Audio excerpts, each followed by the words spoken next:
আমার কষ্টটা আসলে কেউ বোঝে না। গেল বছর এক মুঠা 500 ভাত আর সর্বদা দিয়ে রোজা খুলে দেখছেন নেমো খারামটা সেটি গ্যাস খেয়ে দেখছেন এই বিল করলে তোকে দোকানের বাজারে খাইতাম না। হাজার মাল কাটা ধর।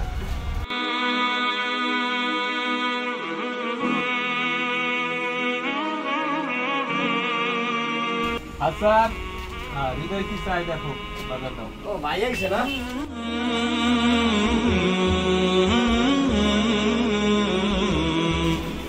ভাই গেল বছর তো গ্যাস্ট্রিকের দোহাই দিয়ে রোজা রান না, এবছরে কি রোজা রইবেন না? এটা মোর ব্যক্তিগত বিষয়, এটা তোমার দ্বারা জিগেই নেই। রোজা রাখলে কি তোমার দেহের ইয়া লাগবে রোজা? ভাই জিগে তো এইটাই কইবেন, ইফতারি খাওয়া লাগবে না। বুঝি ভাই সবই বুঝি। রোজা না রাখলে ইফতারি খাওয়া যাবে না, তুই কোন হাদিসে পাইছো? আমি যতটুক লেখাপড়া করছি, আমি যতটুক জানি ইফতারের ভিতরে আলাদা একটা সব আছে, আলাদা একটা ফজিলত আছে। ভাই রমজানের ফজিলত হইছে যে রোজার রে গলে দিয়ে বেরোজগার রে গলে দিয়ে ভাই। হাসান তুই কিন্তু বেশি কথা কও, বাজার দিতে কইছি বাজার দে। তোরে যেইটা কইছি তুই সেইটা কর, সদাই দে। ভাই সেটতে না নেন, এই বিল করলে তোকে দোকানের বাজারে খাইতাম না। খাও তো বাহি, আবার সে তো দোহা নাই, তোর সদাই নেওয়া লাগবে না। দেখছেন নেমো খারামটা সেটি গ্যাস খেয়ে দেখছেন রোজা হয় না আর উচিত কথা কইছে কে সেটি গ্যাস।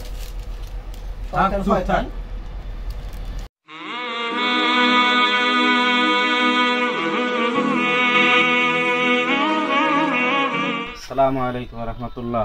ওয়ালাইকুম আসসালাম রহমতুল্লাহি ওয়া বারাকাতুহু। তা ইব্রাহিম ভাই আপনার ব্যবসা বাণিজ্য কেমন চলে? আলহামদুলিল্লাহ হুজুর ভালো আছি। আমি তো সাধারণ মানুষ, দিন সম্পর্কে তো মোটামুটি জানি নাই বললেই চলে। এখন আমি আসসালাম একটু আপনার কাছে দিন সম্পর্কে কিছু জানতে। হুজুর সামনে তো রমজান মাস আইতেছে, কি কি আমল করতে পারি একটু আমার যদি কইতেন আমার একটু উপকার হইতে। ও আলহামদুলিল্লাহ, তাই ভালো হয়েছে আপনি আসছেন আমার কাছে। তাই বিশেষ করে আপনারা তো ব্যবসায়ী মানুষ, আসলে খরচগুলো বেশি বেশি করে আদায় করবেন। আর যখন সিঁড়ি খাইতে উঠবেন তখন সিঁড়ি খাওয়ার আগে 4 রাকাত করে আপনার তাহাজ্জুদ নামাজ পড়বেন। আর আপনারা যেহেতু দোকানদার মানুষ, ওইরকম জিকির করার সময় পাবেন না, তো ওইরকম আলাদা কোনো টাইম নেই। যখন দোকানদারি করবেন তখন জিকির করবেন, হাতে যখন বাসায় যাবেন তখন জিকির করবেন, তখন জিকির উপরে থাকবেন, বেচাকেনা করার সময় জিকির উপরে থাকবেন। ঠিক আছে? ধন্যবাদ হুজুর। আমি চাইলে কিন্তু ইন্টারনেটের মাধ্যমে এটা জানতে পারতাম, কিন্তু আমি একটা ওয়াজে শুনছিলাম যে হুজুর পাক সাল্লাল্লাহু আলাইহি সাল্লাম বলছেন যে আলেমদের কাছ থেকে পরামর্শ নিতে, এই জন্য আপনার কাছে আসা হুজুর। তাহলে দোয়া করবেন খাস করে, আর একটু দোয়া করবেন যে রোজা কাটা যেন এই বছর রইতে পারি হুজুর, জানি কোনো সমস্যা জানি না হয়। ঠিক আছে, দোয়া করেন হুজুর। আমার আসি, আসসালামু আলাইকুম। ওয়ালাইকুম আসসালাম ওয়া রাহমাতুল্লাহি ওয়া বারাকাতুহু। মাল গুছাই না হইছে? হ্যাঁ বড় ভাই, চিনি কয় বস্তা আছে আর ডাল কয় বস্তা আছে? চিনি তো আছে 5 বস্তার মতো আছে, আর হইছে যাইয়া ডাল 3 বস্তার মতো আছে। এই কি হইবেন? আচ্ছা তাই এগুলা বেচিস না, স্টকে রাখ। কেতা এগুলো বেচবেন না? বোঝো নাই সামনে রমজান, দাম বাইরে যাইতে পারে। আরে কাজ করিস, ও না আমি ওই বাসায় যাই, তুই দাম গুছাইয়া দোকান বন্ধ করিয়া বাসায় আইস। আচ্ছা যান তাই, ঠিক আছে আমি দোকান গুছাই আইতিস। আচ্ছা শেষ। আসসালামু আলাইকুম। ওয়ালাইকুম আসসালাম ওয়া রাহমাতুল্লাহি ওয়া বারাকাতুহু। কেমন আছেন হুজুর? আলহামদুলিল্লাহ, আসলে আপনার লাগে একটু কথা বলার ছিল। কি কথা বলবেন? তাড়াতাড়ি বলেন, আমার আবার কাজ আছে, গোসল করতে যাবো, গোসল করে খাইয়ে দিয়ে আবার যাই দোকান খুলতে হবে। আচ্ছা আসলে আপনি যখন আপনার দোকানে ছিলেন, আমি আপনার দোকানের সামনে দাঁড়ানো ছিল, যখন আপনার ছেলেটার সাথে কথা বলছেন যে ডাউল আর চিনি যে কয় বস্তা আছে স্টকে রাখো, এগুলো আমি তখন শুনছি। আপনি আমাকে ফলো করেন নাই। তো আসলে কি ভাই, আমরা তো সবাই মুসলমান, সবারই মরতে হবে। হযরত সাল্লাল্লাহু আলাইহি সাল্লাম বলেন, কোনো অসাধু ব্যবসায়ী খাদ্যদ্রব্য মজুত করেন, আল্লাহ তাআলা বলছেন ওই ব্যক্তির উপরে দরিদ্রতা চাপিয়ে দেওয়া হবে। কিন্তু তারা এত বেশি নেকি অর্জন করতে পারে যদি কারো দরিদ্র অসহায় মানুষের ইফতারি দান করেন, অথবা যে অসহায় যারা মানুষ আছে তাদের জন্য ব্যবসায় যদি কোনো একটু ছাড় দেয়, তাহলে আল্লাহ তাআলা তাদের এত পরিমাণ সব দেবে তা আল্লাহ তাআলা নিজেই জানেন।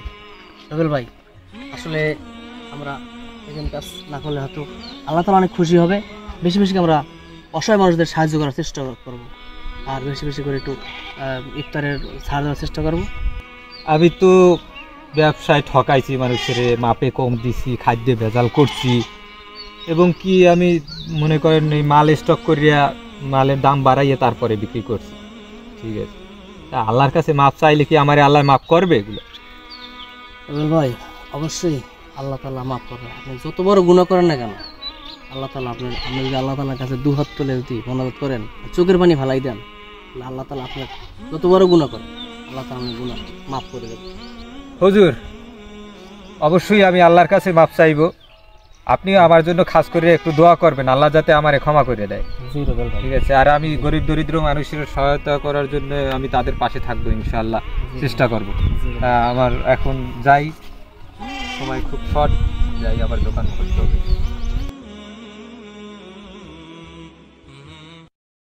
কিরে দোস্ত, কেমন আছো? আলহামদুলিল্লাহ ভালো আছি। দোস্ত, তোকে বাড়ির আশেপাশে কোনো গরিব দরিদ্র আছে? কেন দোস্ত?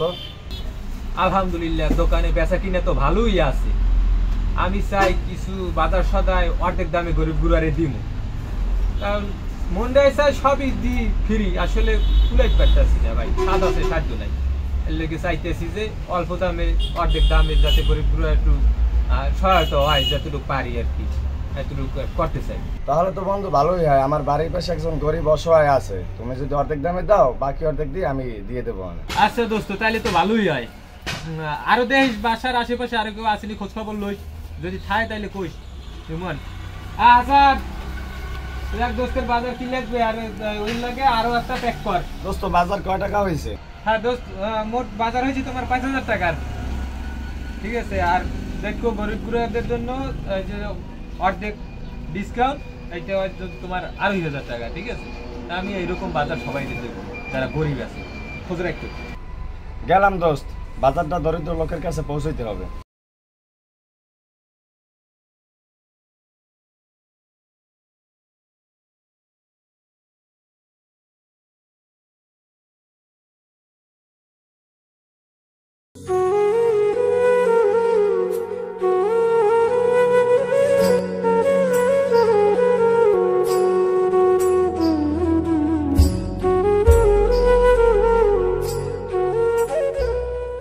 আসসালামু আলাইকুম। ওয়ালাইকুম আসসালাম। বাবা তুমি ভালো আছো? তোমার হাতে ওটা কিসের ব্যাগ? সেটা হয়েছে যে রোজার বাজার, ওই দোকানদার রুবেল আছে না, রুবেল আর আমি আপনার জন্য কিছু রোজার বাজার নিয়ে আসছি।